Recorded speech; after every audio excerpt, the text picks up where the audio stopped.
Mr. Speaker. Mr. Speaker. Thank you very much, Mr. President. Mr. Speaker. Thanks, Mr. Speaker.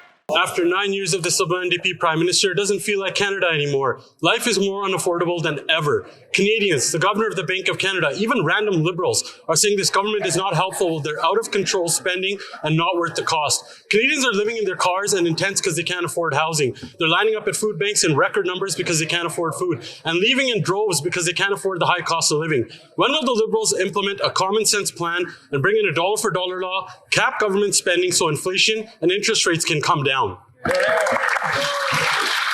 The Honourable Deputy Prime Minister and Minister of Finance. Mr. Speaker, we have put forward a budget that invests in the things Canadians need. First and foremost, housing. And we're doing that by asking those at the very top to contribute a little bit more. And the good news, Mr. Speaker, is we are doing it in a fiscally responsible way. And you don't have to believe the partisans in any chair in this House. Talk to the analysts at Moody's, who last week reaffirmed Canada's AAA rating, the highest that exists, with a stable outlook. Doesn't get better than that, Mr. Speaker. The Honourable Member from Calgary Forest Lawn. Speaker, common sense is chasing this finance minister. Just like in Alberta, she's speeding away from it. They've put taxpayers on the hook. $54 billion of taxpayer money is going to go to just in interest to this Prime Minister's doubling of the debt.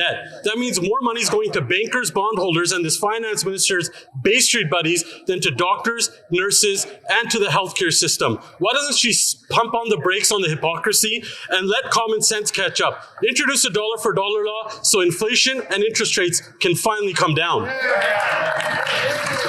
The Honourable Deputy Prime Minister and Minister of Finance. Mr. Speaker, last week, Moody's reaffirmed our AAA credit rating. These are objective analysts who have pointed out that Canada has the most fiscally responsible plan in the G7. But let's talk for a minute, Mr. Speaker, about hypocrisy. Conservative hypocrisy. Last week, Mr. Speaker, the Conservative leader wrote an op-ed asking business leaders to attack our budget.